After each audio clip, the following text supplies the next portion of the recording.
Good evening प्यारे बच्चों।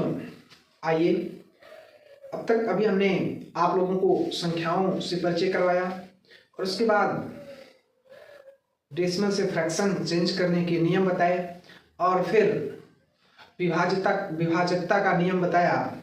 और अब हम आज उसके आगे लेते हैं उससे संबंधित कुछ प्रश्न, महत्वपूर्ण प्रश्नों को, जो कि आपके एसएससी जीडी या फिर कह लीजिए कि यहाँ तक कि एसएससी सीजीएल के प्रारंभिक परीक्षाओं में आया हुआ प्रश्न है। आप इसको कहीं भी सर्च करेंगे तो जरूर पाएंगे कि ये सभी प्रश्न एसएससी की किसी भी परीक्षा में पूछे जाने वाले प्रश्न हैं। हमने भी इसको ऐसे ही बुक से निकाल कर लाया हूं आप लोगों के लिए महत्वपूर्ण प्रश्न।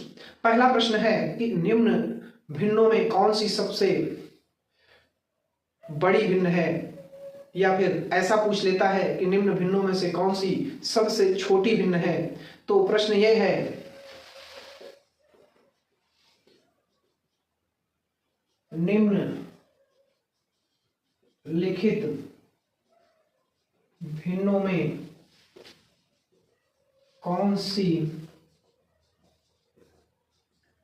सबसे छोटी भिन्न है। देखिए, एक ही प्रश्न में आप कई चीजों को सीखेंगे कि छोटी भिन्न को पहचानना, बड़ी भिन्न को पहचानना, या फिर भिन्नों के आरोही क्रम को लिखना या फिर अवरोही क्रम को लिखना। तो एक ही प्रश्न में आप सीख जाएंगे। देखिए, मान लीजिए कोई प्रश्न है 9/13 कामा 17/26 कामा 28/39 कामा 33/52। ठीक, ये चार भिन्न दी गई हैं। अब इसमें सबसे, देखो यहां अगर सबसे छोटा पूछा गया है, मैं भी किसी परीक्षा में सबसे बड़ा भी पूछ सकता है, मैं भी किसी परीक्षा में इसको आरोही क्रम में लिखने को बोल सकता है या फिर अवरोही क्रम में भी लिखने को पूछ सकता है। ये सब चीजें एक ही प्रश्न में आप सीख जाएंगे कैसे किया जाता है। देखिए, 2-3 तरीके हो सकते हैं लगाने के, लेकिन अभी मैं एक तरीका आपको बता रहा हूं। सबसे पहले तो अगर आप हल करें तो देखिए 13, 26, 39, 52। अब इसका अगर आप एलसीएम निकालेंगे तो 13 × 13, 13 दूना 26, 13 तिया 39, 13 चौका 52। और आगे बढ़ेंगे तो 2 × 2, 2 दूना 4। अब देखिए 2 तिहाई 6 दूना 12 और 12 तिहाई 36 की 6 हासिल लगा 3, 12 × 12, 3 15। 156 इसका एलसीएम होगा, बटे में लिखिए 13 से इसमें भाग करेंगे तो 12 बार जाएगा और 12 9 108 हो जाएगा। ठीक, मतलब 13 से इसमें भाग करेंगे, जो भागफल आएगा उसका गुणा इसमें करेंगे। अब आप 26 से इसमें भाग करेंगे तो 6 बार जाएगा और 17 छक्का 102 आएगा। और आगे बढ़ते हैं, अब आप 39 से इसमें भाग करेंगे तो 4 बार भाग जाएगा और 4 बार भाग जाने के बाद 4 का इसमें गुणा कराएंगे तो 4 × 8 32 की 2 हासिल लगा 3 और 4 दूना 8, 3 11 हो जाएगा। फिर आप 52 से इसमें भाग करेंगे तो 3 बार जाएगा और फिर 3 का इसमें गुणा कराएंगे तो 35 3 या 99 हो जाएगा। संभव है कि इतना आप कर पाए होंगे। अब अगर इतना कर पाए होंगे तो कहने का अर्थ यह है कि 108/156, 102/156, 112/156, 99/156। अब अगर आपसे इसमें प्रश्न पूछे कि सबसे छोटी भिन्न कौन है, सबसे छोटी भिन्न कौन है, तो आप क्या बताएंगे कि 99/156, अर्थात 99/156 मतलब ये कि 33/52 ये सबसे छोटी है। ठीक, अब पूछ ले कि सबसे बड़ी भिन्न कौन सी है, तो आप इसमें देखें कि सबसे बड़ा कौन सा है, तो 112 सबसे बड़ा है। और 112 कहां से आया, तो ये 28/39 सबसे बड़ी भिन्न, सबसे बड़ी भिन्न। तो आप लिखेंगे कि 112/156 अर्थात 28/39 यही सबसे बड़ी भिन्न है।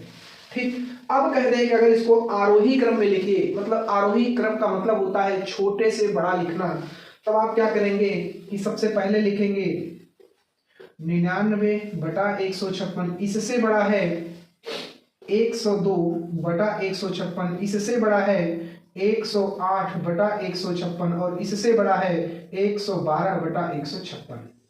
ठीक, तो ये आरोही क्रम में हो गया, आरोही क्रम। अब अगर अवरोही क्रम में लिखना है, अवरोही क्रम, तो सबसे छोटा पहले, सबसे बड़ा पहले, उसके बाद उससे छोटा, फिर उससे छोटा और फिर सबसे छोटा। ठीक, तो इसका आप जो ये सवाल है इसके अकॉर्डिंग आप इसको लिख लेंगे। तो देखिए एक ही प्रश्न में 4 चीजें आपको सीखने को मिली कि आप सबसे छोटा भी पहचान लेंगे, सबसे बड़ा भी पहचान लेंगे, आरोही क्रम में भी लिख लेंगे और अवरोही क्रम में भी लिख लेंगे। उम्मीद करते हैं ये आपको समझकर अच्छा लगा होगा। जैसा भी लगा होगा आप कमेंट में जरूर बताइएगा। हमारा यह प्रयास रहेगा कि हम प्रश्नों को एकदम डीपली आपको समझा पाएं और आप इसको अच्छे से समझ पाएं, ना कि हम सिर्फ प्रश्न को हल कराते हुए चले जाएं और जब आपके सामने कोई अन्य प्रश्न आ जाए तो आप उसको हल ही न कर पाएं। तो ऐसे पढ़ने का क्या फायदा? फायदा तो तब है जब आपकी तैयारी कंप्लीट हो, प्रश्न कोई भी आए, तरीका आपको पता हो तो आप उसको सॉल्व कर सकें। तो प्रश्न एक ही है लेकिन उसमें सब चीजें आपके डिफाइन कर दी गई हैं, छोटी संख्या बड़ी है, मतलब छोटी भिन्न बड़ी भिन्न, आरोही क्रम अवरोही क्रम। ठीक, तो उम्मीद करते हैं समझ में आया होगा। आइए लेते हैं दूसरा प्रश्न।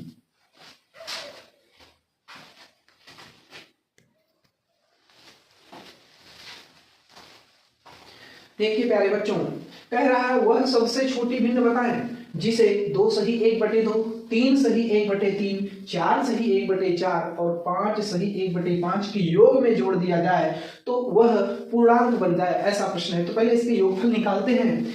2 सही 1/2 प्लस 3 सही 1/3 प्लस 4 सही 1/4 प्लस 5 सही 1/5। आइए जोड़ते हैं। जो ये सबके पूर्णांक है इसको अलग लिख लीजिए, 2 प्लस 3 प्लस 4 प्लस 5, और जो इसके भिन्न है इसको अलग लिख लीजिए, प्लस 1/3 प्लस 1/4 प्लस 1/5। हल करिए, 5 4 9 3 12 2 14, और आप इसको हल करेंगे तो 3 दूना 6, 4 पंचे 20 तिहाई 60, 2 30 आ जाएगा प्लस 3 2 20 आ जाएगा प्लस 4 15 आ जाएगा प्लस 5 12 आ जाएगा। और आगे हल करेंगे तो 5 2 7, 1 1 2 2 2 4 4 3 7, 77/60। इसको और जरा सरल करिए तो 14 प्लस 1 सही, अब 60 से 1 भाग करेंगे तो 17/60, और फिर 14 1 15 सही 17/60। देखिए 15 तो पूरा पूर्णांक है लेकिन 17/60 पूर्णांक नहीं है। मतलब यह के योग में जोड़ा जाए ताकि वह पूर्णांक बने। मतलब क्या जोड़ा जाए, तो अब देखिए हमको इसको पूर्णांक बनाना है तो 1 माइनस 17/60 करेंगे तो 60 का 60, और 60 में से 17 घटाएंगे, 10 में से 7 घटाएंगे तो 3 बचा, 5 में से घटाएंगे तो 4, मतलब 43/60। अगर 43/60 और होता तो यह पूर्णांक बन जाता। कहने का अर्थ यह है कि 43/60 जोड़ने पर पूर्णांक बन जाएगा। तो ऑप्शन में होगा 43/60 और आप उसको ऑप्शन 43/60 कर दीजिएगा। ठीक, तो उम्मीद करते हैं यह भी प्रश्न आपको समझ में आया होगा। आइए लेते हैं अगला प्रश्न।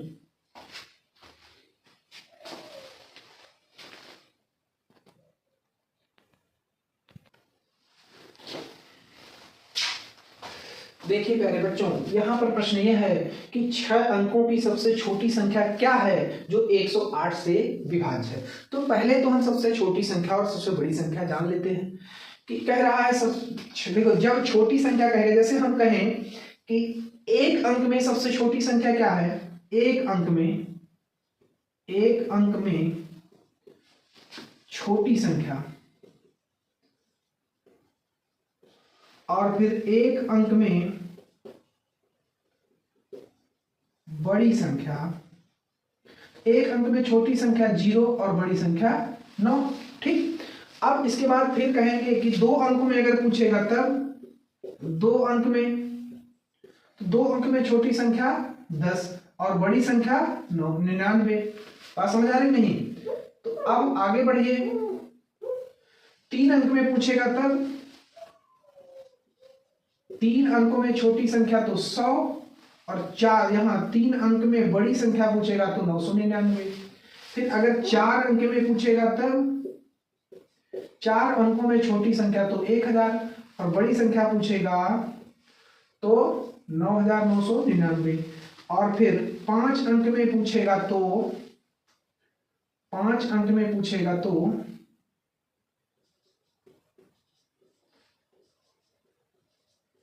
5 अंक में छोटी संख्या तो 1 जीरो और बढ़ा लीजिए, और 5 अंक में बड़ी संख्या पूछेगा तो 1 जीरो और बढ़ा लीजिए। समझ आ रहा होगा आपको? अब जब 6 अंक में पूछेगा तब 6 अंक में, तो 6 अंकों में छोटी संख्या तो 5 बार 0 और 1, और 6 अंकों में बड़ी संख्या तो 6 बार आपका 9 हो जाएगा। ठीक, अब कह रहा है 6 अंकों की सबसे छोटी संख्या। अब अपने प्रश्न पर आते हैं, अब इसको मिटा देते हैं भैया। तो अब 6 अंकों में सबसे छोटी संख्या तो यही होगी जो 108 से विभाज्य है। तो अब देखिए 108 से पहले इसी में भाग करिए, और जब 108 से भाग करेंगे तो ये आपका भाग जाएगा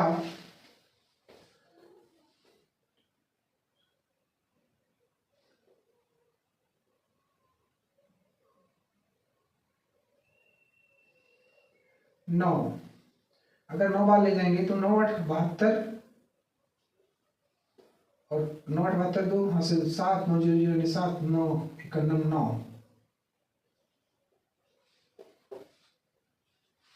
ठीक, और देखिए 10 में से 2 घटाएंगे तो 8 बचेगा, और फिर 9 में से 7 घटाएंगे तो 2 बचेगा और ये कट जाएगा। अब यहाँ पर 0 लाएंगे तो 2 बार जाएगा तो आपका ये हो जाएगा 216। 10 में से 6 घटाओगे तो 4, 7 में से 1 घटाओगे तो 6, और उसके बाद फिर 0 यहाँ आएगा। अब देखिए कि कितनी बार जाने वाला है। तो अगर इसको आप 6 बार ले जाएंगे तो 6 8 48 और 6 91 6, मतलब -8। अगर यहाँ इसमें हम 8 और जोड़ दें तो यह संख्या 108 से पूरा कट जाएगा, प्लस 8 कर दीजिए, यह 108 से विभाज्य है। ठीक, तो उम्मीद करते हैं कि यह प्रश्न आपको समझ में आया होगा। आइए लेते हैं अगला प्रश्न।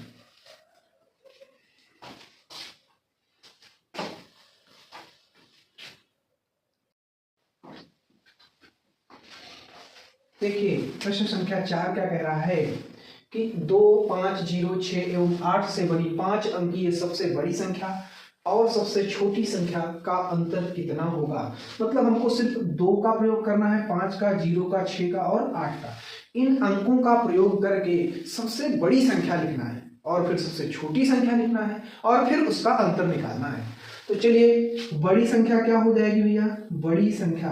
अच्छा, जब बड़ी संख्या लिखना हो तो हम बड़े अंक से ही शुरुआत करेंगे। तो बड़ा अंक क्या है, 8 है, फिर उससे छोटा 6, उससे छोटा 5, उससे छोटा 2 और उससे छोटा 0। तो अगर कुछ अंक दिए जाएं और उसमें बड़ी संख्या और छोटी संख्या लिखना हो तो सबसे पहले अगर बड़ी संख्या लिखना है तो हम बड़े अंकों को पहले और छोटे अंकों को बाद में लिखेंगे। फिर छोटी संख्या लिखना है तब छोटी संख्या।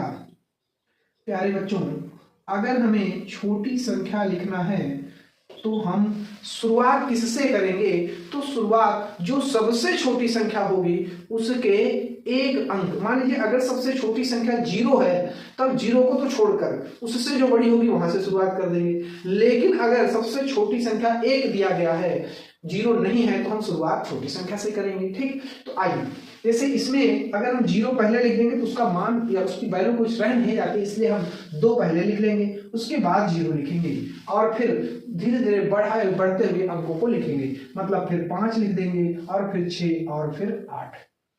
तो यह सबसे छोटी संख्या होगी और यह सबसे बड़ी संख्या। अब इसका अंतर निकालना है।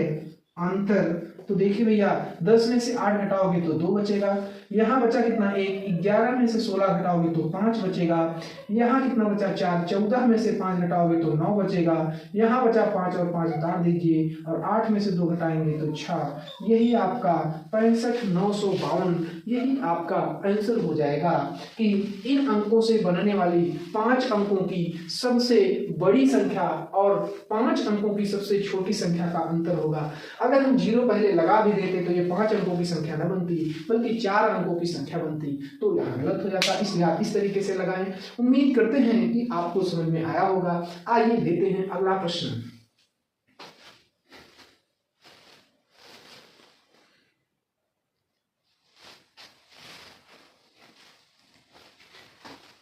आइए प्यारे बच्चों, इसमें देखिए कि 1.5 दिया गया है और 1.05 दिया गया है। यहाँ पर 1.05 के ऊपर बार लगाया गया है, तो यहाँ 1.5 के ऊपर बार लगाया गया है। में सबसे बड़ी संख्या क्या है, ऐसा पूछ रहा है। तो जरा ध्यान से समझिए भैया कि सबसे बड़ी संख्या क्या हो सकती है। देखिए यह 1.5 है तो श्योर है कि यह 1.5 ही होगी। यह 1.05 है अर्थात यह 1.05 ही होगी।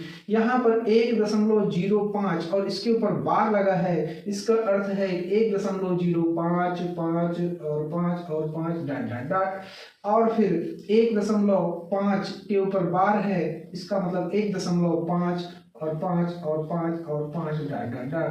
अब आप इसमें से देखकर बता सकते हैं कि इसमें सबसे बड़ी संख्या कौन सी है। तो सबसे बड़ी संख्या भैया, सबसे बड़ी संख्या जो है वह यही दिख रही है आपको भी और हमको भी, अर्थात 1.5 और इसके ऊपर बार, यही जो है आंसर हो जाएगा। उम्मीद करते हैं कि आपको समझ में आया होगा। आइए लेते हैं अगला प्रश्न।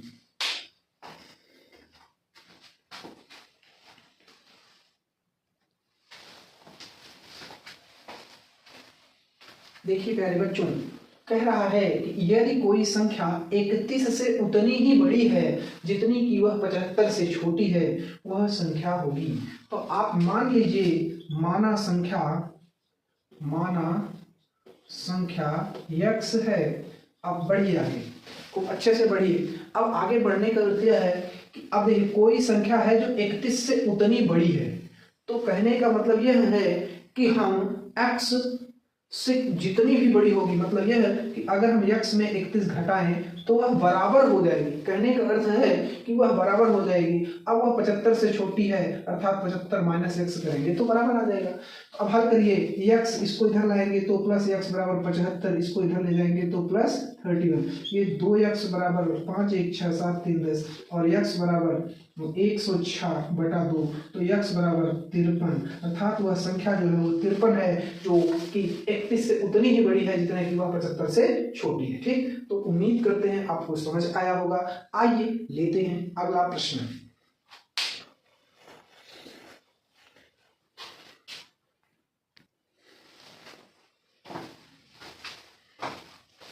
देखिए बहुत ही प्यारा प्रश्न है और ये कह सकते हैं कि कंपटीशन के लिए बहुत ही इंपॉर्टेंट प्रश्न है। ऐसे प्रश्न लेखपाल की परीक्षा में या फिर एसएससी जीडी में बहुत ज्यादा आते हैं। आइए, कह रहा है यदि किसी संख्या को 121 से विभाजित किया जाए तो शेषफल 25 आ जाता है, और फिर यदि उसी संख्या को 11 से विभाजित किया जाए तो शेषफल क्या आएगा। ध्यान से समझिए जरा कि कोई एक संख्या नहीं होगी, अगर उसमें 121 से भाग दिया जाता है तो शेषफल 25 आ रहा है। अब उसी संख्या को 11 से भाग देने पर कितना आएगा। ध्यान से समझिए कि 121 और 11 का अपवर्त है, मतलब 121 का अपवर्त 11। आप 121 में 11 से भाग करेंगे तो ये कट जा रहा है ना, मतलब इसका ही गुणज है। तो ध्यान से समझिए कि हम क्या करेंगे कि इस 11 भागे 25 कर दीजिए बस, तो 11 दूना 22, तो यहाँ 3 बचेगा, अर्थात शेषफल 3 बचेगा। बस ऐसा होगा। क्या कह रहा है, अच्छा ऐसा है क्यों, ऐसा है इसलिए कि पहला भाजक दूसरे भाजक का अपवर्त है, पहला भाजक दूसरे भाजक का क्या है, अपवर्त है, गुणज है, तो ऐसा किया जाता है। ठीक, अगर पहला भाजक दूसरे भाजक का अपवर्त या गुणज है तो आप ऐसा कर सकते हैं। ठीक, और बहुत आसानी से आपका आंसर आ जाएगा। ऐसे ही सेम मैं एक और प्रश्न लिख रहा हूं, आप लोग कोशिश करिए, आई एम श्योर कि आपको समझ में आया होगा और आप उस प्रश्न को जरूर हल कर लेंगे।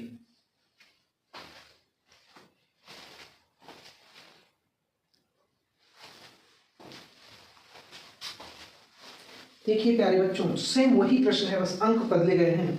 कह रहा है यदि किसी संख्या को 899 से विभाजित किया जाता है या भाग दिया जाता है तो शेष फल 63 आ जाता है। फिर अगर उसी संख्या को 29 से भाग दिया जाए तो शेष फल कितना आएगा? तो आप कहेंगे सर जी अभी जस्ट आप लगाए थे कि 29 से आप भाग दे दीजिए 63 में, और भाग करेंगे तो 2 बार जाएगा, 9 दूना 18 का 8 हंसले 2 दूना 4 1 5, 13 में से 8 घटाओगे तो 5 शेष फल बचेगा, अर्थात शेष फल 5 आएगा। तो आंसर यही है, यही आंसर है, शेष फल क्या आएगा, 5 आएगा। उम्मीद करते हैं कि आपको समझ में आ रहा होगा। आइए एक और प्रश्न लेते हैं।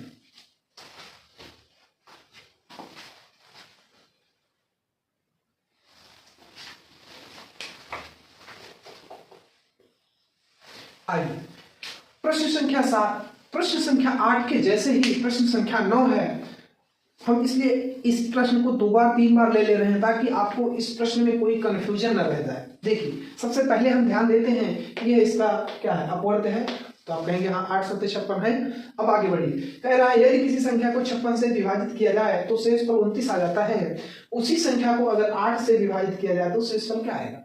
आप कहोगे सर इसको तो हम खुद लगा लेंगे, कैसे लगाओगे? 29 में भाग कर दोगे 8 से और 8 तिरिक 24 आ जाएगा और 24 5 29, अर्थात शेष फल 5 बचेगा। उम्मीद करते हैं ऐसे प्रश्न परीक्षा में बहुत आते हैं और उम्मीद करते हैं कि आपको समझ में आया होगा। ठीक, तो अब हम थोड़ा प्रश्नों को चेंज करके लेते हैं। आइए लेते हैं अगला प्रश्न।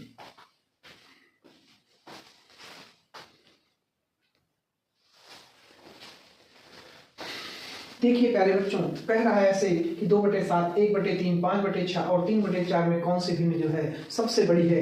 तो सबसे पहले आप 7/2 करिए, दशमलव लगाइए 0, 7 दूना 14, 6 20 और फिर 0, 7 8 56, 4 60 और 7 बचे 35। अब इसको ऐसे छोड़ दीजिए, फिर इसको करिए 3/1 करेंगे, दशमलव लगाएंगे 0, 3 त्रिका 9, 1 0, 3 त्रिका 9, 1 0, 3 त्रिका 9। फिर आप इसको भाग करिए 6/5, दशमलव 0, तो 6 8 48, 2 0, 6 तिरिक 18, 2 0, 6 तिरिक 18। अब ये आता जाएगा और एक और भाग कर लीजिए 4/3, दशमलव 0, 4 सत्ते 28, 2 0, 4 पंचे 20। अब देखिएगा कुल मिलाकर 2/7 को लिखा गया 0.285, फिर 1/3 को लिखा गया 0.333, फिर 5/6 को लिखा गया 0.833 और फिर 3/4 को लिखा गया 0.75। अब इसमें आप देखकर बता सकते हैं कि सबसे बड़ा कौन सा है, तो कहेंगे सर जी सबसे बड़ा तो यही दिख रहा है। तो अगर यही सबसे बड़ा है अर्थात 5/6 सबसे बड़ी भिन्न है। मैंने पहले प्रश्न को दूसरे तरीके से समझाया था, इस प्रश्न को इस तरीके से, इसलिए कि आपको 2-3 विधियां पता रहे, जो आपको समझ में आए तो लगाएं, चाहे उस विधि से लगाएं चाहे इस विधि से लगाएं। जब हमें यह दिखे कि हमारा एलसीएम जल्दी से आ सकता है तो हम उस विधि से लगा लेंगे, जब हमें दिखे कि हमारा एलसीएम थोड़ा बड़ा आएगा और समस्या हो सकती है तो आप इस विधि से भी इसको सॉल्व कर सकते हैं। तो ये आज के 10 प्रश्न रहे जो आपके लिए अति महत्वपूर्ण प्रश्न है। हम ऐसे ही और महत्वपूर्ण प्रश्नों को लेकर आएंगे अगले वीडियो में। तब तक के लिए जय हिंद, गुड नाइट।